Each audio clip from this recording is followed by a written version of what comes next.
नमस्ते, मेरा नाम पूजा है और हम आज स्टोरी पढ़ेंगे रानी सारंधा की एंड आफ्टर दैट कंटिन्यू करेंगे। अंधेरी रात के सन्नाटे में दसना नदी चट्टानों से टकराते हुए सुहावनी मालूम देती थी, जैसे घुमर घुमर करती हुई चक्कियाँ।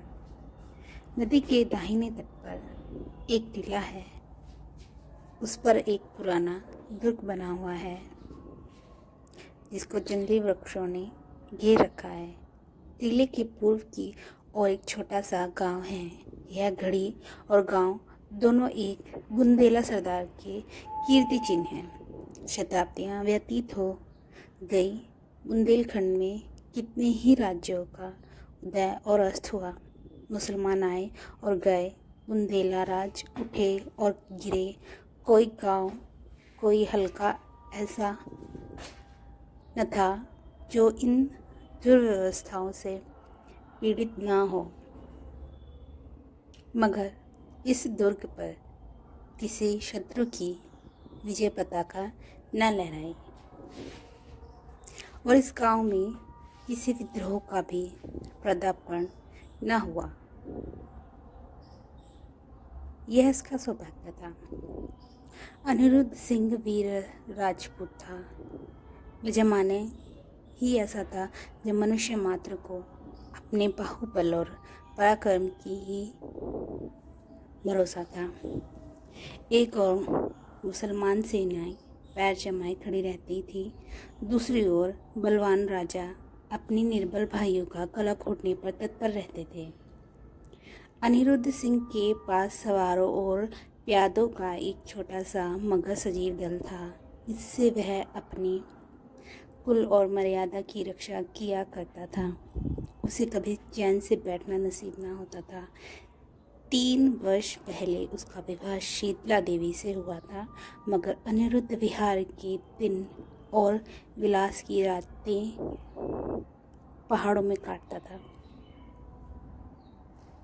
और शीतला उसकी जान की खैर मनाने में वह कितनी बार पति से अनुरोध कर चुकी थी, कितनी बार उसके पैरों में गिर गिर के रोई थी कि तुम मेरी आंखों से दूर ना हो, मुझे हरिद्वार ले चलो, मुझे तुम्हारे साथ बनवास अच्छा है, यह वियोग अब नहीं सहा जाता। उसने प्यार से कहा, जिससे कहा विनय से, मगर अनिरुद्ध बुंदेला था। शीतला अपने किसी हथियार से उसे परास्त न कर सकी।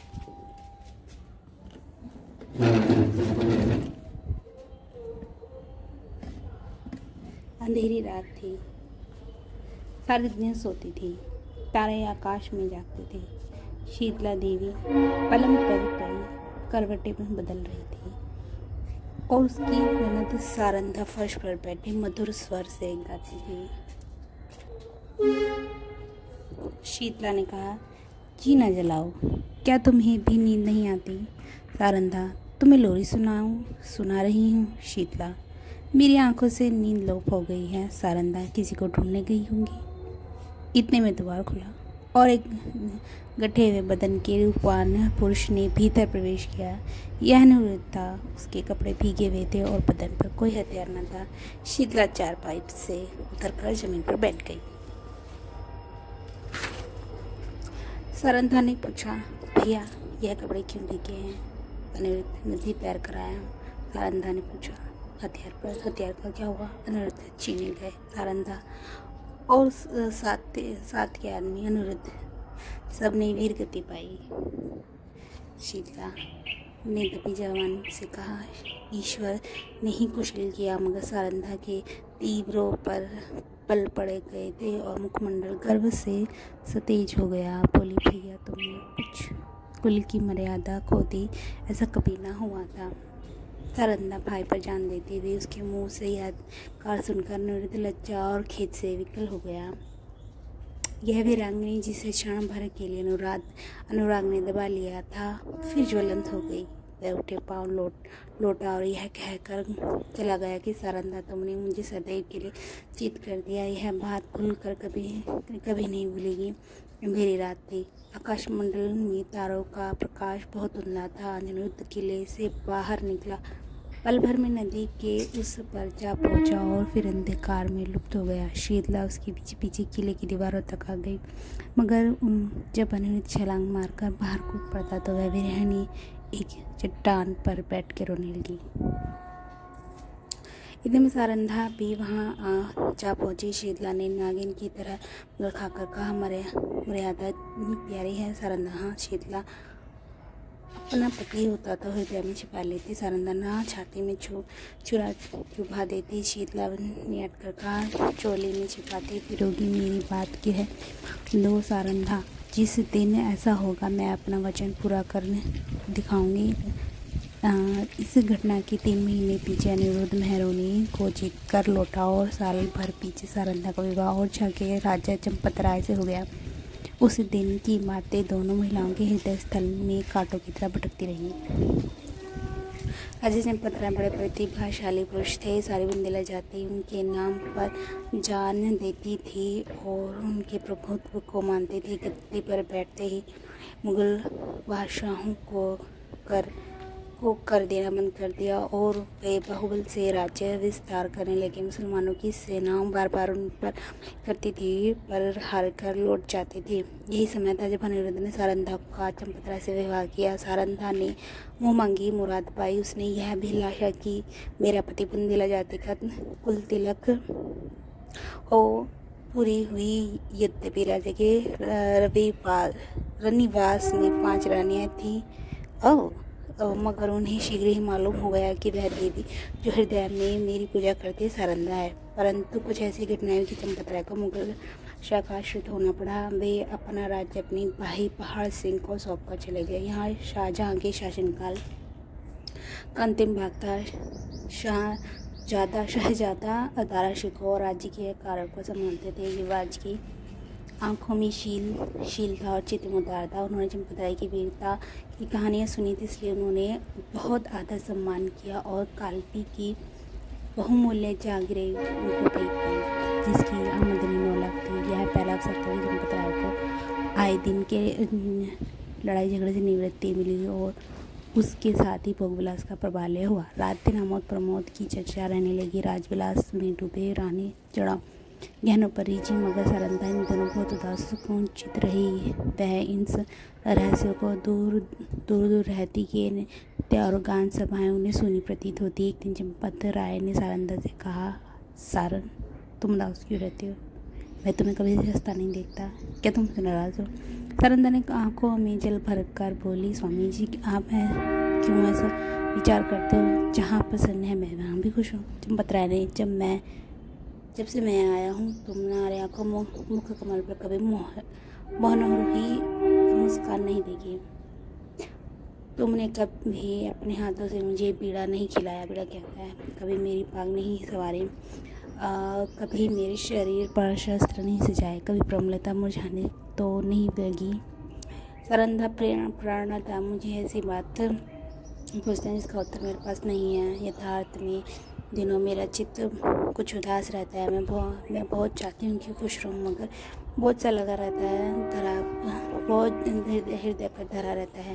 चंपतराय स्वयं आनंद में मगन थे, इसलिए उनके विचार सुनने सारंधा का संतुष्ट रहना उचित कारण नहीं हो सकता। वह बहुत सिकोड़ कर बोले, मुझे तुम्हारे उदास रहने का कोई कारण मालूम नहीं होता। और छो में कौन सा सुख था जो यहाँ नहीं है? सारंधा का चेहरा लाल हो गया। बोली, मैं कहूँ आप नाराज तो नहीं होंगे? चंपतराय नहीं, शौक से कहो। सारंधा, और छाव में मैं राजा की रानी थी, यहाँ मैं जागीरदार की चेरी हूँ। और छाव में मैं वह थी जो अवध में कौशल्या थी। मैं बादशाह की एक सेवक की स्त्री हूँ जिसे बादशाह के सामने आज आप आदर से सिर झुकाते हैं। वह कल आपके हमसे कांपते थे। रानी से चेरी होकर प्रसन्नचित होना वह मेरे वश में नहीं है। आपके यह पद और विलास की सामग्रियाँ बड़े महंगे दामों पर मोली हैं। चंपतराय के नेत्रों पर से पर्दा हट गया। वे अब तक सारंधा की आत्मा को उच्चता को ना जानते थे। जैसे माँ का बालक माँ की चर्चा सुनकर रोने लगता है, उसी तरह ओरछा की याद से चंपतराय की आंखें सजल हो गई। उन्होंने आदरयुक्त अनुराग के साथ सारंधा को हृदय से गले लगा लिया। आज से उन्हें फिर उजड़ी बस्ती में फिक्र हुई, जहाँ से धन और कीर्ति के अभिलाषाएं खींच लाई थी। माँ ने अपने खोए हुए बालक को पाकर निहाल हो जाते चंपतराय के आने से बुंदेलखंड ये निहाल हो गए और जाके भाग जागे। नौबत चढ़ने लगी और फिर सारंधा के कमलनय नेत्रों में जाते अभिमान का आभास दिखाई देने लगा। यहाँ रहते रहते महीने बीत गए।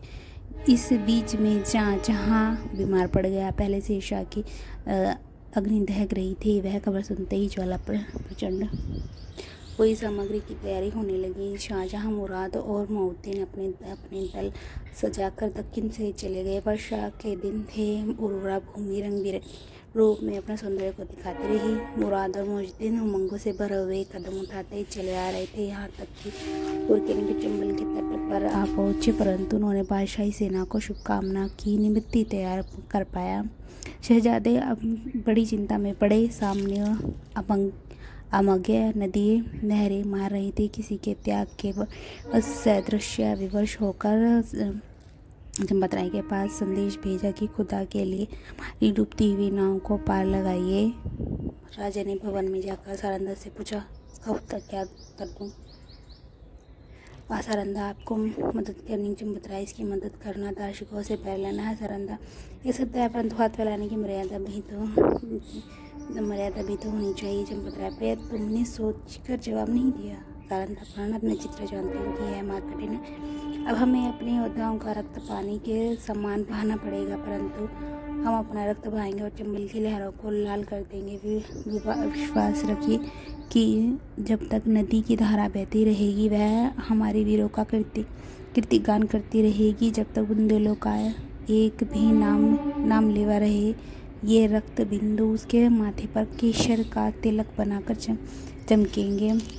वायुमंडल में मेघराज की सेनाएं मर रही थी और चौके किले से बुंदेलों की एक काली घटा उठी और वे वेग के साथ चंबल की तरफ चली। प्रत्येक सिपाही वीर रस में झूम रहा था। सारंधा ने दोनों राजकुमारों को गले से लगा लिया और राजा को पान का बीड़ा देकर कहा, बुंदेलों की लाज हमारे हाथ में है। आज उसका एक अंग मुस्कुरा रहा है और हृदय उल्सित है।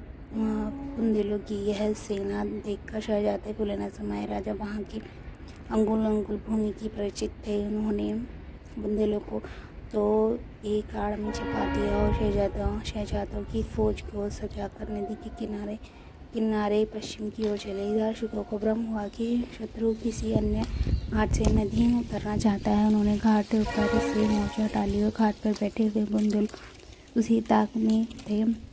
बाहर निकल पड़े और उन्होंने तुरंत ही नदी में घोड़े डाल दिए। चंपतराय ने शहजादा रसिकों को बुलवा देकर अपनी फौज घुमा दी और वह की पीछे चलता हुआ उस पार तार लाया। इस कठिन चाल में 7 घंटों तक का हुआ, परंतु जाकर देखा तो 700 बुंदेलों की लाश तड़प रही थी। राजा को देखते ही बुंदेलों की हिम्मत बंध गई।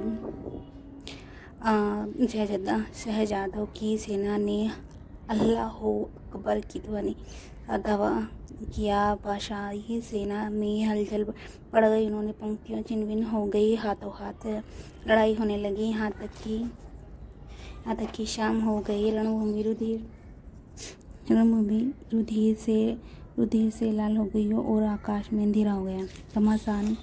घमासान की मार हो रही थी। बादशाही सेना शहजादों को दबाए आती थी। अकस्मात पश्चिम से फिर बुंदेलों की एक लहर उठी और इस वेग से बादशाही सेना की पुष्ट पर टकराई कि उसके कदम उखड़ गए। जीता हुआ मैदान हाथ से निकल गया। लोगों को कुतूहल था कि वह यह देवी सहायता कहाँ से लाई। सरल स्वभाव के लोगों की धारणा थी कि यह फतह के रिश्ते हैं, शहजादों की मदद के लिए आए। परंतु जब राजा चंपत निकट गए तो सारंधा ने घोड़े से उतरकर उनके पैरों पर सिर झुका दिया कि असीम आनंद हुआ। यह सारंधा थी। समर भूमि का दृश्य इस समय अत्यंत दुखमय था। थोड़ी देर पहले जहाँ सजे हुए वीरों के दल थे, वहाँ बेजान लाशें पड़ी थी। मुंबई मनुष्य ने अपने स्वार्थ के लिए अनादिकाल से ही भाइयों की हत्या की है। यह विजयी सेना लूट पर टूटी और पहले मर्दों से लड़ते थे। वह वीरता और पराक्रम का चरित्र था। यह निश्चित दुर्बलता ग्लानि प्रद तस्वीर थी। उस मनुष्य पशु हुआ था, अब वह पशु से भी बेहतर है। इस नोच खसोट के लोगों को बादशाही सेना से सेनापति बहादुर खान की लाश दिखाई दी। नेक्स्ट वीडियो में मिलेंगे। अभी फिलहाल हम चाय पीएंगे।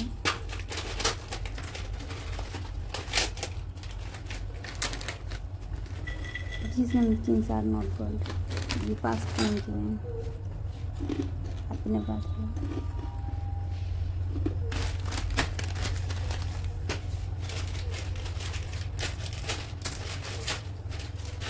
Thank you.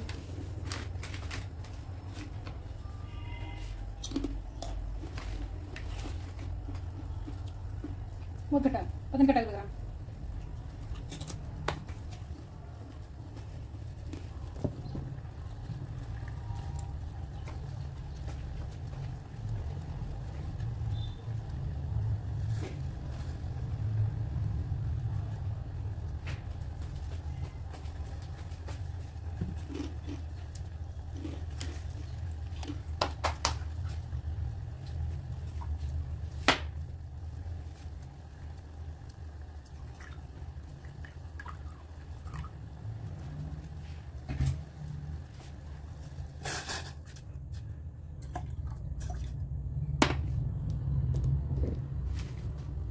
फटा लगा।